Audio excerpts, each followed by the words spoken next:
আমি আমার মন্ত্রের বইটাই বাড়িতে রেখে এসেছি, তাহলে এখন কিভাবে ধ্যান করব? না, আমি এক্ষুনি বাড়িতে গিয়ে বইটা নিয়ে আসি।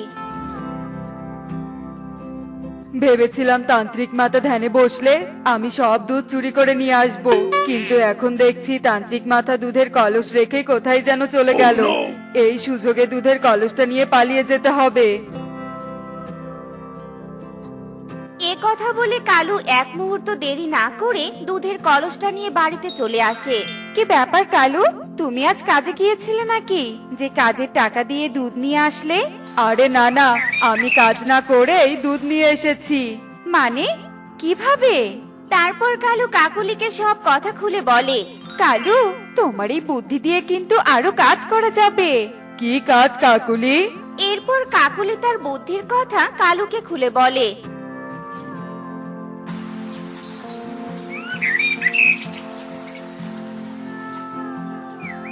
আর তারপর দুজনেই দুধের কলস নিয়ে টুনির বাড়িতে চলে যায়। টুনি, টুনি, বাড়িতে আছিস? হ্যাঁ কাকুলি দিদি, আছি। তা তোমরা আমার বাড়িতে কি মনে করে এসেছো? একটা আজব ঘটনা ঘটেছে, যা শুনলে তুই অবাক হয়ে যাবি। তাই নাকি কালু দাদা? তা ঘটনাটা কি বলো দেখি। মানে আমি আজ কাজের খোঁজে জঙ্গলের পাশ দিয়ে পাশের বনের দিকে যাচ্ছিলাম, আর হঠাৎ শুনতে পাই জঙ্গলের ভেতর থেকে পানির শব্দ আসছে। তারপর ভেতরে গিয়ে দেখি একটা গাছ থেকে দুধ পড়ছে, আর আমি কলস নিয়ে সেই গাছ থেকে দুধ নিয়ে আসলাম। তুই যদি নিতে চাস তাহলে তাড়াতাড়ি একটা কলস নিয়ে জঙ্গলের ভেতরে যা। সত্যি বলছো তোমরা? আমার তো বিশ্বাসই হচ্ছে না কালু দাদা। বিশ্বাস না হলে তুই জঙ্গলের ভেতরে গিয়ে দেখে আসতে পারিস। চলো কালু, আমরা আরো পাখিদের বাড়িতে যাই। কালু দাদার কথা সত্যি হতে পারে, কারণ কালু দাদা তো কোনো কাজই করে না। তাহলে এতগুলো দুধ তো আর কিনে নিয়ে আসবে না। যাই, যদি এক কলস দুধ নিয়ে আসতে পারি তাহলে মেয়েটাকে পিঠা বানিয়ে দিতে পারবো।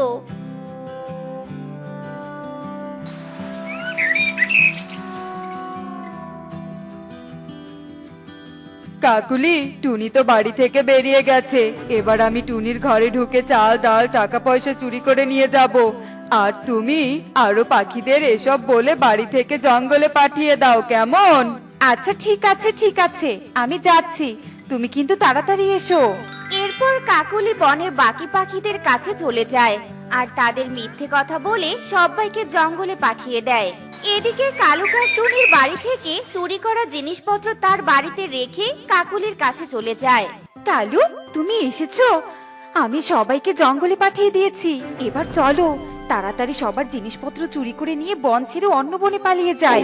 হ্যাঁ কাকুলি, তুমি একদম ঠিক বলেছো।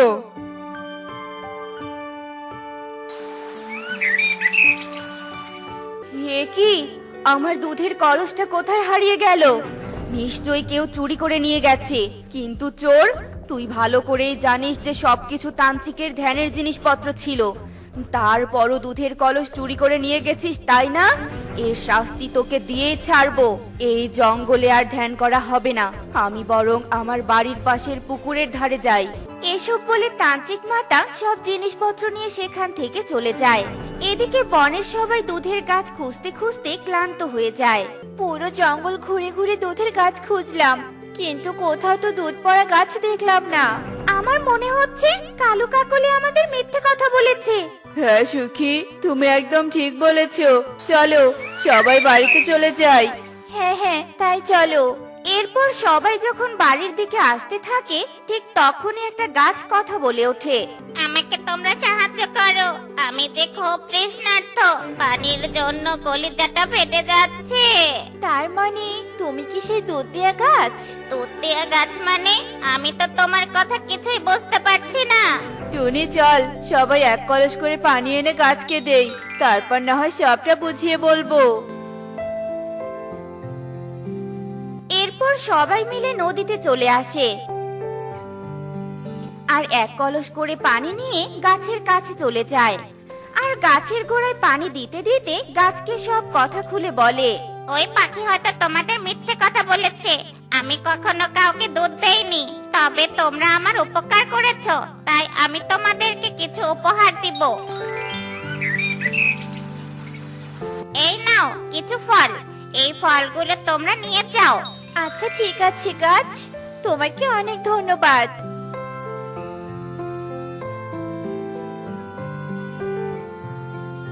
সুখী, দেখো সর্বনাশ হয়ে গেছে, ঘরে সবকিছু এলোমেলো হয়ে আছে, আর আলমারিও খোলা দেখা যাচ্ছে। কি বলছো এসব? আলমারিতে তো 10,000 টাকা রেখেছিলাম। হায় হায় রে, কে আমাদের এত বড় সর্বনাশ করলো?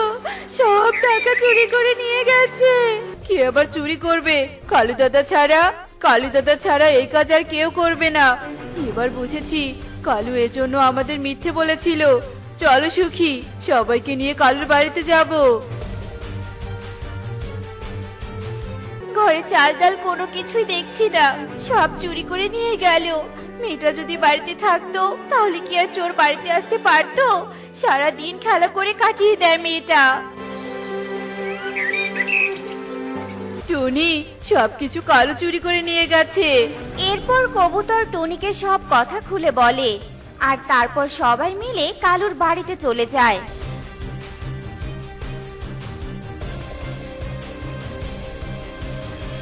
কালু দাদা, কালু দাদা, বাড়িতে আছো? তাড়াতাড়ি বাইরে এসে বলছি। কবুতর দাদা, কালু চোর তো ঘরে তালা মেরে পালিয়ে গেছে। পালিয়ে আর কত দূর যাবে? একদিন না একদিন তো ওর সাথে দেখা হবেই, সেই দিন আর ছেড়ে দিব না। যাক বাবা, পাশের বনে এসে পড়েছি, এখন আর আমাদের কোনো ভয় নেই। চলো কাকুলি, এবার আমরা একটা বাড়ি ভাড়া নেই। হ্যাঁ কালু, চলো, আর সব জিনিসপত্র সাথে নিয়ে যাই, নয়তো কেউ আবার চুরি করে নিয়ে যাবে। এরপর কালু কাক যেই না পুটলিটা হাতে নেয়, তখনই কালুর স্পর্শে পুটলিটা পাথরে পরিণত হয়ে যায়। এ কি কাকুলি, আমাদের পুটলিটা এমন পাথর হয়ে গেল কেন? আমিও তো কিছুই বুঝতে পারছি না কালু, দুধের কলসটা স্পর্শ করে দেখো তো।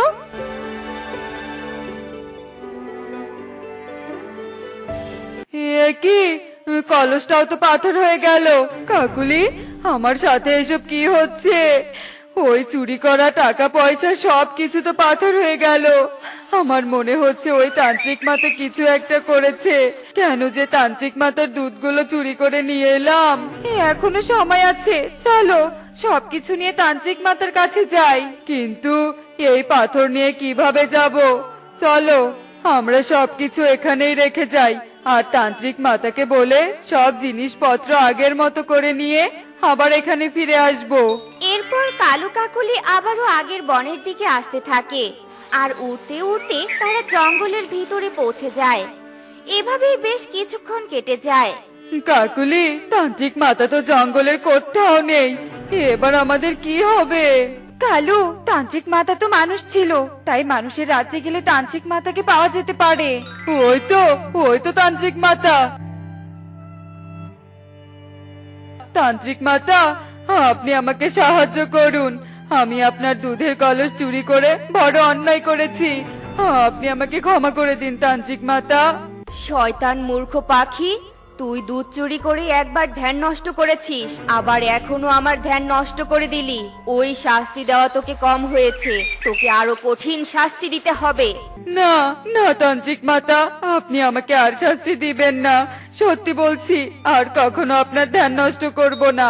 এসব বলে কালু কাকুলি সেখান থেকে চলে যায়, আর তান্ত্রিক মাতা আবারও ধ্যান করতে থাকে।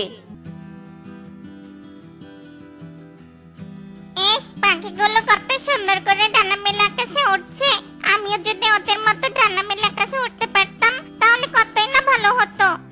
ইঁদুর আকাশের দিকে তাকিয়ে আফসোস করতে থাকে। এমন সময় আকাশে উড়ন্ত অবস্থায় এক পাখি পটি করে দেয়, আর সেই পটি এসে ইঁদুরের মুখের উপর পড়ে। ওয়াক থু, এইসব ফালতু জিনিস আমার মুখের উপর এসে কি করে পড়লো? ওয়াক থু থু থু থু থু। ইঁদুর থুথু ফেলতে ফেলতে দৌড়ে তার গুহায় চলে আসে। এদিকে সন্ধ্যাও নেমে আসে। আমি আজ আর কোথাও বের হব না, আমি খাবারও খাবো না। ইঁদুর নিজের সাথে অভিমান করে না খেয়ে রাত পার করতে থাকে। এদিকে পাশেরই একটা গাছে টোনা তার পুরো পরিবার নিয়ে বাস করে। টোনা দেখতে সুন্দর হলেও তার বউ ছিল ভীষণ কালো। টোনা, খেতে চলো। আমি আজ তোমার পছন্দের সব খাবার রান্না করেছি। তোমার মতো কলমের হাতের রান্নাই তো আমার একদম খেতে ইচ্ছে করে না। বাবা, তুমি মাকে ওভাবে কেন বলছো? বলো তো, মা যদি তোমাকে রান্না না করে দিত তাহলে তো তোমাকে না খেয়ে থাকতে হতো, না খেয়ে দিন কাটাতে হতো। ঠাম্মিও তো তোমাকে কখনো রান্না করে দেয় না।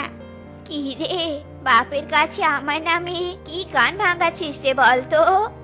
আমি আবার কি গান ভাঙাবো? হ্যাঁ, যেটা সত্যি সেটাই তো বলেছি। তুমি আর বাবা অলস, তোমরা কখনোই কোনো কাজ করো না, শুধু বসে বসে আমার মায়ের কাজের ভুল ধরো আর বকাবকি করো। কি, যত বড় মুখ নয় তত বড় কথা। মায়ের সাথে থেকে থেকে খুব চাপাবাজি হয়েছিস তাই না? এবার দেখ তোর চাপা আমি কি করে ভাঙি। এই বলে মিনু রাগ করে টুকিকে মারতে শুরু করে। মা, দোহাই লাগে আপনার, আপনি আমার মেয়েকে আর এভাবে মারবেন না। আমার মেয়ে যে অনেক ছোট, ও এমন যন্ত্রণা একদম সহ্য করতে পারবে না। শয়তান কালো পেতনি, মেয়ের মায়ের গুলো এবার নিজে খা, দেখ কেমন লাগে। এই বলে মিনু টুনিকেও মারতে থাকে আর মেরে টুনিকে আহত করে মেঝেতে ফেলে রাখে। মা, এই আপদটাকে বাড়ির বাইরে ফেলে রেখে এসো তো। একে এখন আমার একদম সহ্য হচ্ছে না। আপদটা যদি বাইরে যায় তাহলে আমি আবার বিয়ে করতে পারবো। তুই একদম ঠিক কথা বলেছিস রে বাবা। তুই এক কাজ কর বাবা, ঘর থেকে দড়িটা নিয়ে আয় তো। দড়ি? দড়ি দিয়ে কি হবে মা? আগে তো নিয়ে আয়, তারপর বাকিটা দেখতেই পাবি। মিনুর কথা মতো টোনা দড়ি নিয়ে আসে। এরপর দুজনে মিলে টুনিকে টেনে টেনে বাইরে বের করে নিয়ে আসে। এদিকে টুকি তার মায়ের জন্য চিৎকার করে কাঁদতে থাকে। হ্যাঁ টুকি, মুখটা একদম বন্ধ করে রাখ, নয়তো তোকেও কেটে টুকরো টুকরো করে দিব। এই বলে দিলাম, চেয়েছিলাম নাতি হোক, বংশের মুখ উজ্জ্বল করবে, সেখানে কিনা এই আপদটা জন্ম নিয়ে বসে আছে। টোনা, আটকা তোর মেয়েকে। টোনা টুকিকে শক্ত করে ধরে রাখে আর এদিকে মিনু তার ছেলের বউকে টেনে হিসড়ে জঙ্গলের ভিতরে নিয়ে যায়। আর সেখানেই একটা গাছের সাথে দড়ি বেঁধে সেই দড়ি টুনির ডানায় বেঁধে দেয়। থাক এবার পরে এখানে, আর ধুকে ধুকে মর। মিনু হাসতে হাসতে সেখান থেকে চলে যায় আর আহত টুনি বাঁধা অবস্থায় পড়ে থাকে। তাকে আর কেউই দেখে না। এদিকে দেখতে দেখতে রাত পেরিয়ে ভোর হয়ে আসে।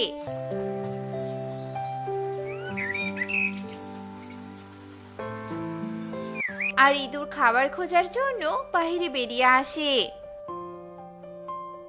এভাবে পেটে ক্ষুধা নিয়ে কি আর হাঁটতে ইচ্ছে করে? ডানা থাকলে কত ভালো হতো, কত সুন্দর করে আমি উড়ে যেতে পারতাম। এই বলে ইঁদুর আকাশের দিকে তাকিয়ে থাকে।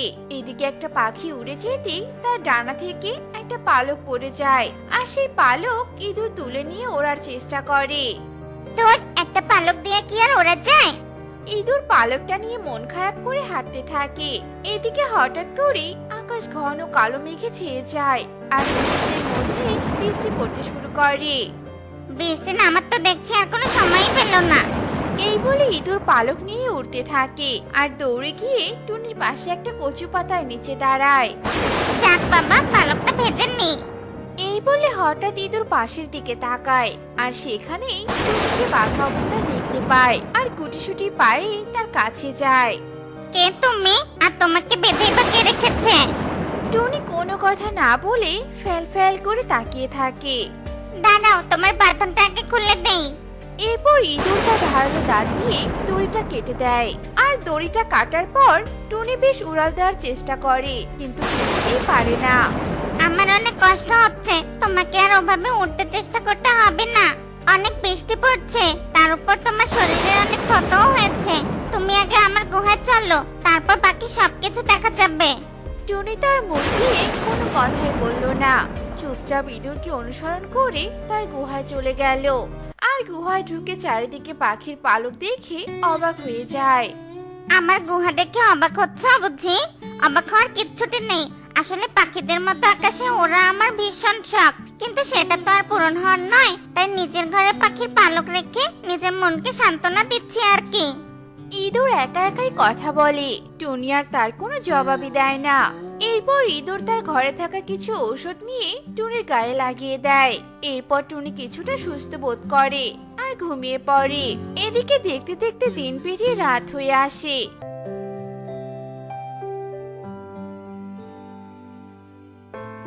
আবার রাত পেরিয়ে ভোর।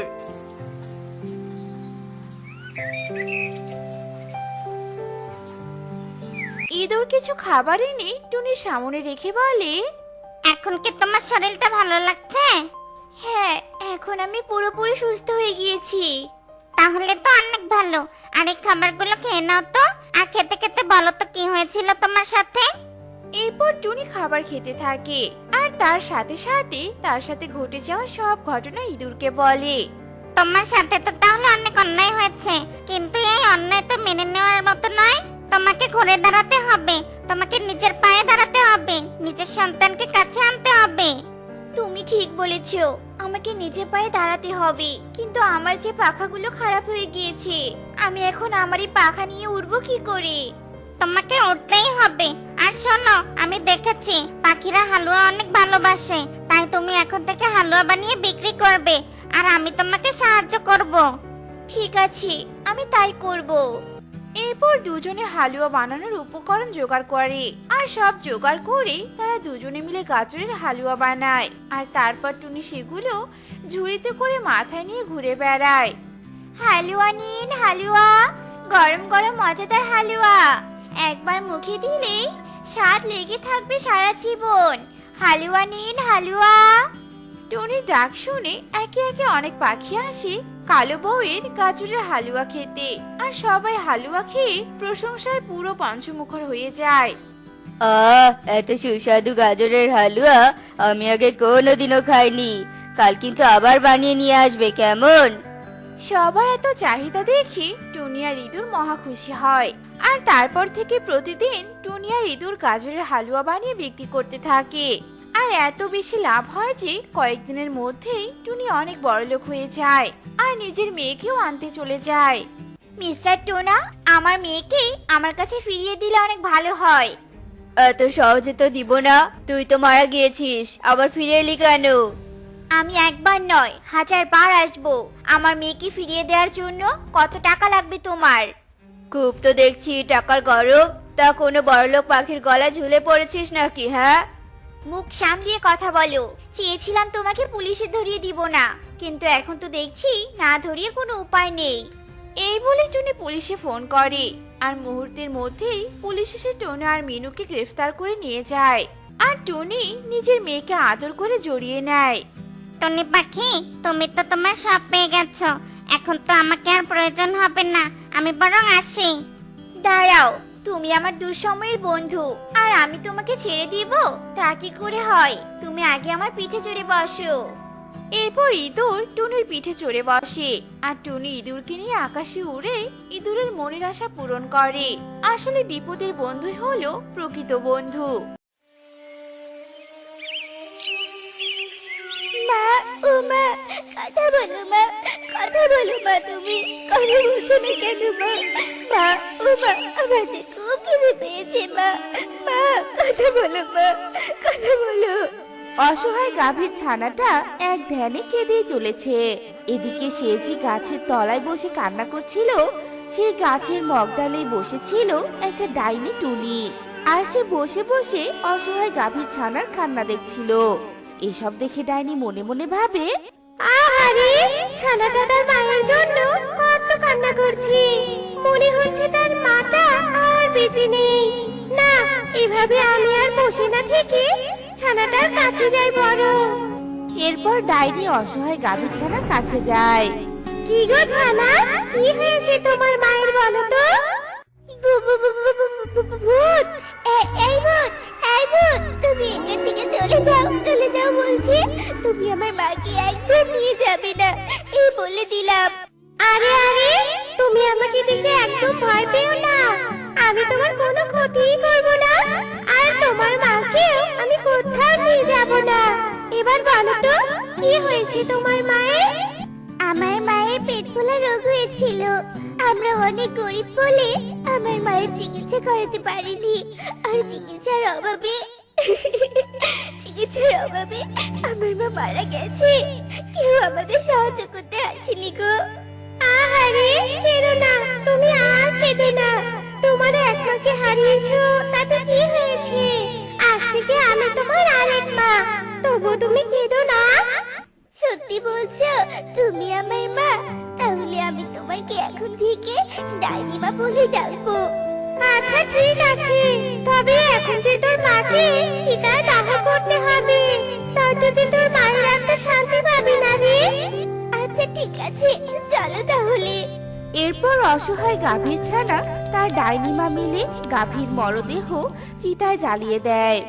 এরপর ডাইনি আর গাভীর ছানা মিলে কিছু কাঠ কুড়িয়ে সেগুলো দিয়ে সুন্দর করে একটা ঘর বানায়।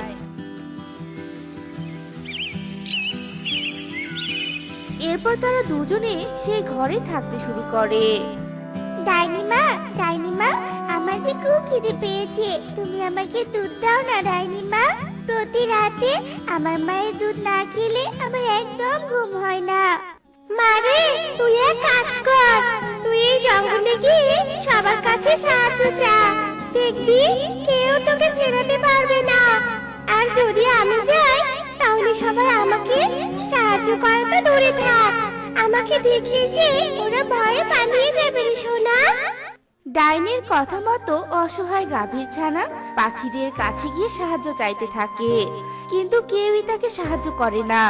উল্টো, ছি ছি, এই অপয়া গাভীর ছানা, তুই কোথা থেকে এসেছিস? হ্যাঁ, এসে আমার পুরো ঘরটা নাপাক করে দিলি। দূর হ এক্ষুনি বলছি এখান থেকে। আমাকে একটু দুধ দিন না গো, আমার যে খুব খিদে পেয়েছে, আর আমার মাটাও যে মরে গেছে। এই ফাজিল গাভীর ছানা, তোকে বেরিয়ে যেতে বলেছি না? হ্যাঁ, যদি না যাস তো পিটিয়ে তোর পিঠের ছাল তুলে ফেলবো আমি।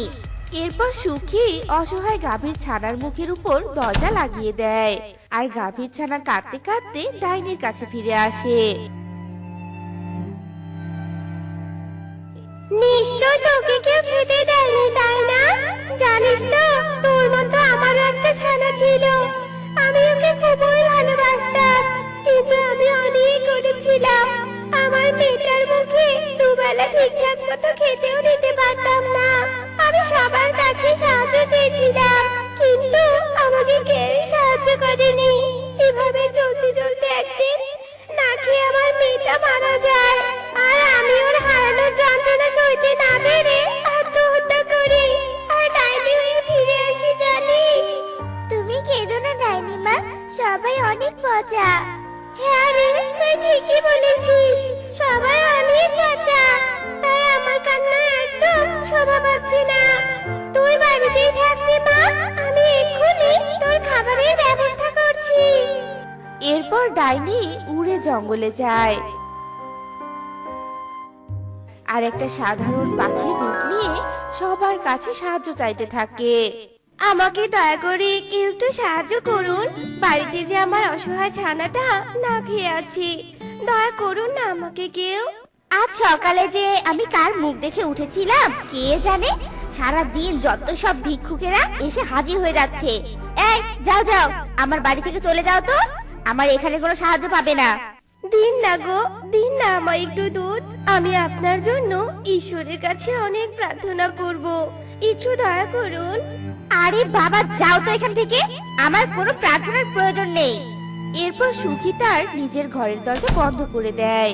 এদিকে সাধারণ পাখিরূপী ডাইনি একে একে সবার কাছে সাহায্য চাইতে থাকে, কিন্তু কেউই তাকে সাহায্য করে না।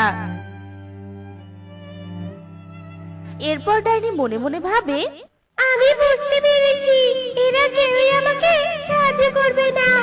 ওইদিকে গাভীর ছানাটা আমার মেয়ের মতো না খেয়ে মারা যাবে, আমি থাকতে এটা কখনোই হতে পারে না। ওরা যখন আমাকে এত ভালোভাবে বলার পরও সাহায্য করলো না, তখন আমি চুরি করে নিয়ে যাব। এরপর ডাইনি অদৃশ্য হয়ে যার বাড়িতে দুধ পায় সেগুলো নিয়ে নিজের বাড়িতে ফিরে যায়।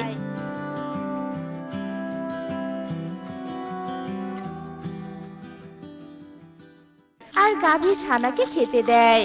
এরপর থেকে প্রায় প্রতিদিনই ডাইনি গাভীর ছানার জন্য দুধ চুরি করে নিয়ে আসে। এদিকে জঙ্গলের সবাই এ নিয়ে ভীষণ চিন্তায় পড়ে যায়। তোমরা কি কেউ দেখেছো যে কে দুধ চুরি করছে? না, আমরা কেউ দেখিনি। আচ্ছা, ওই দিন যে একটা গাভীর ছানা আর তারপর একটা গাভী দুধের জন্য সাহায্য চাইতে এসেছিল, আমরা তো কেউই তাদের সাহায্য করিনি। আর তারপর থেকেই তো আমাদের সবার বাড়ি থেকে দুধ হারিয়ে যাচ্ছে। তার মানে এসব চুরির পিছনে ওই গাভীর ছানা আর পাখির হাত নেই তো? চলো তো আমরা সবাই ওই বাড়িতে যাই, ওখানে গেলেই হয়তো আমরা সব সমস্যার সমাধান পাবো। এরপর সবাই মিলে ডাইনির বাড়িতে যায়।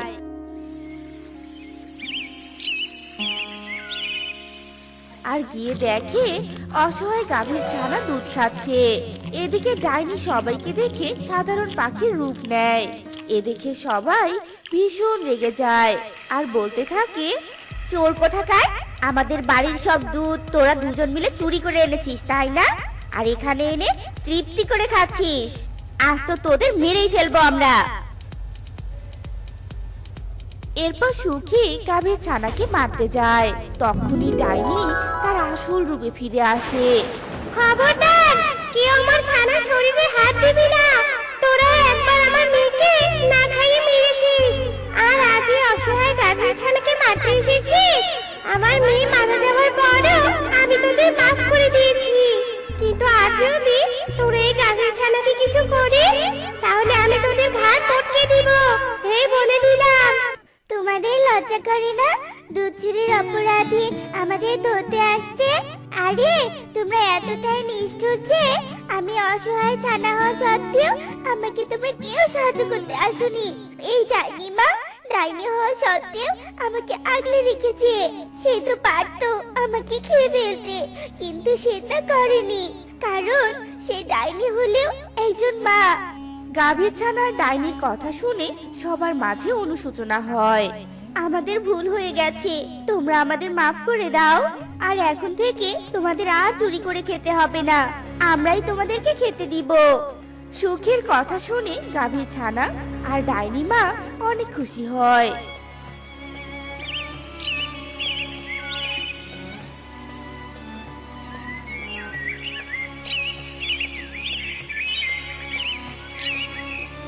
এরপর থেকে তারা সবাই মিলে একসাথে বাস করতে থাকে।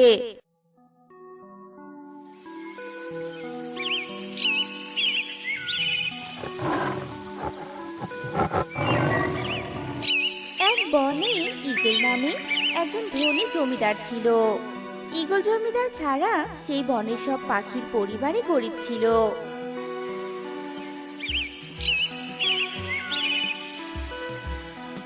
ঈগল জমিদার অনেক ভালো মনের পাখি ছিলেন।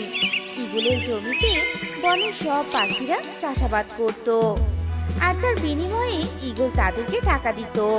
এভাবেই বনের পাখিরা তাদের জীবন কাটাচ্ছিল।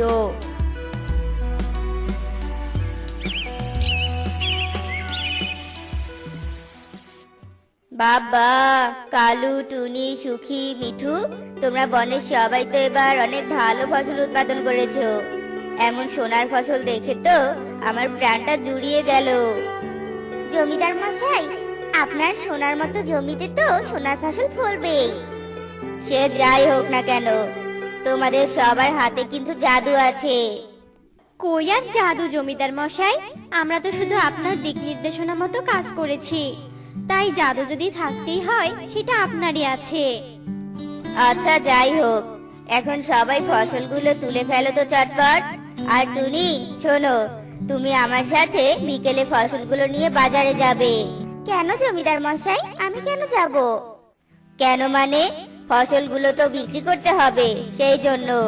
ফসল বিক্রি না করলে তোমাদের পারিশ্রমিক কিভাবে দিব বলো? কেন জমিদার মশাই, সব সময় আপনি ওই টুনিকেই সাথে কেন নেন বলুন তো? আমরা কি এমন অপরাধ করেছি? আমরাও যাব আপনার সাথে। আসলে টুনি অনেক ভালোভাবে ফসল বিক্রি করতে পারে, তাই টুনিকে যেতে বলেছি। যাকে এত কথা না বাড়িয়ে সবাই কাজে লেগে পড়ো তো। এরপর সবাই ঈগলের কথা মতো ফসল তুলতে শুরু করে। বস্তায় বস্তায় ফসল ভরে ফেলে। এরপর বিকেলে ঈগল জমিদার আর টুনি ঠেলা গাড়িতে করে বস্তাগুলো নিয়ে বাজারে যায়, আর সেগুলো বিক্রি করে অনেক টাকা পায়। এরপর সব টাকা সব পাখিদের মাঝে ভাগাভাগি করে দেয়। শোনো, সবাই তো এবার ঠিকঠাক পারিশ্রমিক পেলে, তাই না? তবে কাল থেকে আবার নতুন করে জমি চাষ শুরু করবে, কেমন? জমিদার মশাই, এবার তাহলে আমরা কি চাষ করব? সেটা আমি এখনো ভাবিনি। আজ রাতে ভেবে চিন্তে সবটা টুনিকে বুঝিয়ে বলবো। তারপর টুনি তোমাদের সবটা বুঝিয়ে বলবে। এখন আমি চলি। এই বলে জমিদার চলে যায়। এদিকে যে যার বাড়িতে চলে যেতে থাকে। আর কালু কাক তখন মনে মনে ভাবতে থাকে, ইস, এই টুনি মনে হয় জমিদার মশাইয়ের গলার মালা, নয়নের মণি। সব কাজে শুধু টুনি আর টুনি। আমাদের দিকে জমিদার মশাই তাকাই না, যত সব ঢং। আমার ভালোই লাগে না। যে করেই হোক টুনির একটা ব্যবস্থা নিতেই হবে। কিন্তু আমি একা না, বনের অন্যদেরও সাহায্য নিব। এরপর কালু বাড়ি চলে যায়।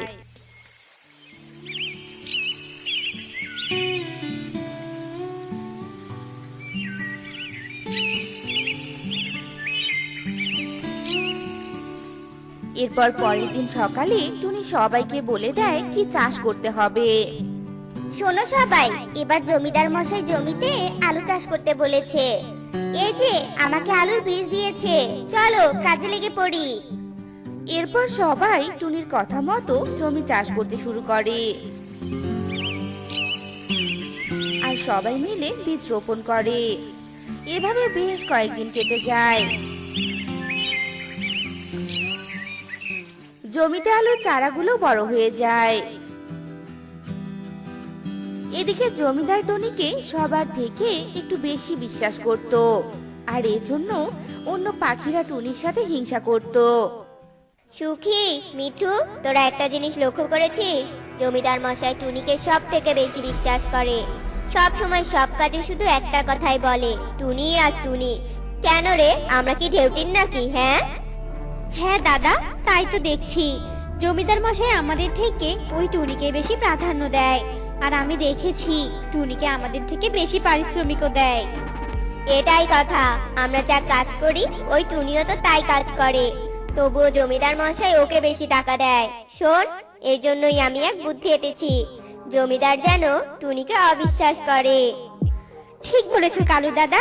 টুনিকে যদি একবার জমিদারের চোখে খারাপ বা অবিশ্বাসী বানানো যায়, তাহলে তো আসল কাজ। জমিদার মশাই টুনিকে ঘাড় ধরে বের করে দিবে এই বন থেকে। তখন আমরাই হব জমিদারের বিশ্বস্ত।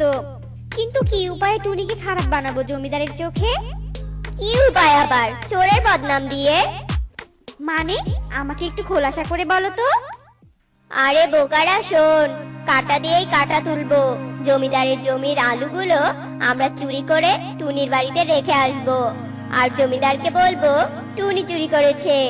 বিশ্বাস না করলে আমরা জমিদারকে টুনির বাড়িতে নিয়ে যাব। তখনই হবে আসল খেলা। হা হা হা হা হা। বাবা কালু দাদা, তোমার বুদ্ধিটা তো দেখি বেশ জব্বর। চোরের অপবাদে টুনির বিনাশ, ভালোই হবে। এভাবেই বেশ কয়েকদিন কেটে যায়।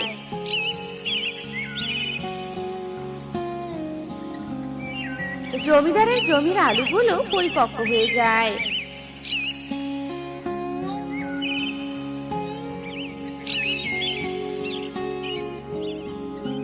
আর একদিন রাতে কালু, সুখী আর মিঠু তোতা মিলে জমির সবগুলো আলু চুরি করে চুপি চুপি টুনির ঘরের খাটের নিচে লুকিয়ে রাখে। আর পরের দিন সকালবেলা ঈগল জমিদার আসে তার জমির ফলন দেখতে। এ কি, আমার আলুর জমির এ কি অবস্থা? গাছগুলো এভাবে কে উপড়ে ফেলেছে? আর আলু কোথায়? কি কালু, আমার জমির এ হাল কি করে হলো? কি আর বলবো জমিদার মশাই, সবাই গতকাল রাতে দেখলাম ওই আপনার নয়নের মণি টুনি আপনার জমির আলু বস্তা ভরে নিয়ে যাচ্ছে। জানি আপনাকে বললে বিশ্বাস করবেন না, তাই কিছু বলিনি। হ্যাঁ জমিদার মশাই, ওই টুনি চুরি করেছে। তা না হলে দেখুন না, এত বেলা হলো তবুও এখনো টুনি এলো না। নিশ্চয়ই আলুগুলো বাজারে বিক্রি করতে যাবে, এজন্যই তো আসেনি।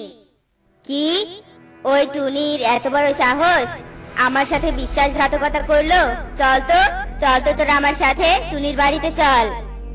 এরপর সবাই মিলে টুনির বাড়িতে যায়। টুনি, এই টুনি, এই চোর, বেরিয়ে আয় বলছি। আমার আলু চুরি করে কোথায় রেখেছিস?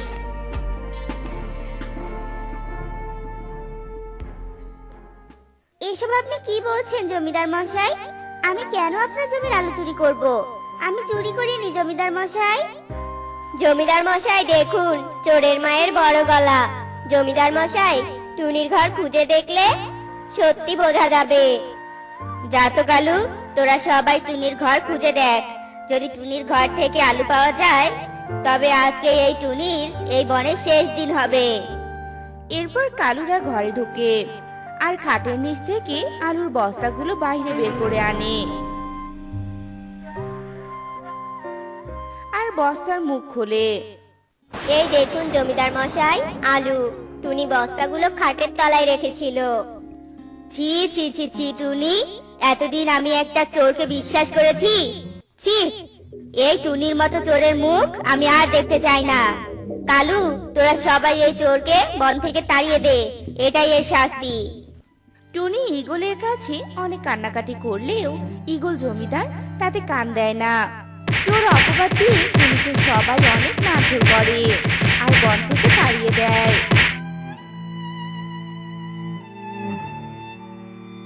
এদিকে অসহায় টুনি কাঁদতে কাঁদতে একটা নদীর পাড়ে এসে পড়ে আর ওখানেই বসে কাঁদতে থাকে। ঈশ্বর, এখন আমি কোথায় যাব? ঈশ্বর, ঈগল জমিদার আমাকে এভাবে অবিশ্বাস করলো। আমি যে সত্যি চুরি করিনি। এই চোর অপবাদ মাথায় নিয়ে আমি ঘুরে বেড়াতে পারবো না। আমার তো যাওয়ার কোনো জায়গাও নেই। আমি এ নদীতে ঝাঁপ দিয়ে মরবো। টুনি যেই না নদীতে ঝাঁপ দিতে যাবে তক্ষুনি একটা নীলপরী সেখানে আসে আর টুনিকে বাঁচিয়ে নেয়। এ কি, তুমি এটা কি করতে যাচ্ছিলে? তুমি কি জানো না আত্মহত্যা মহাপাপ? কিসের এত দুঃখ তোমার, আমাকে বলো। এরপর টুনি নীলপরীকে সব ঘটনা খুলে বলে। ও আচ্ছা, এই ব্যাপার। তুমি চিন্তা করো না, এই কচু গাছের চারাটা নাও। এটা রোপণ করলে কচু গাছে 3 রঙের কলা ধরবে, আর সেই 3 রঙের কলার কাছে তুমি যা চাইবে তাই পাবে। কচু গাছের চারা দিয়ে নীলপরী চলে যায় আর টুনি কচু গাছের চারাটা নদীর পাড়ের এক কোণে রোপণ করে আর সাথে সাথে কচু গাছের চারাটা বড় হয়ে যায় আর তাতে 3 রঙের কলাও ধরে। কচু গাছে 3 রঙের কলা? আজ থেকে এই কচু গাছে আমার বেঁচে থাকার একমাত্র উপায়। এরপর থেকে টুনি কচু গাছে 3 রঙের কলার সাহায্যে প্রয়োজনীয় জিনিস নেয় আর তার সাহায্যেই অনেক সুখে শান্তিতে দিন কাটাতে থাকে। তো বন্ধুরা, আমাদের আজকের এই গল্পটি তোমাদের কাছে কেমন লেগেছে তা কমেন্টে জানাতে ভুলো না কিন্তু।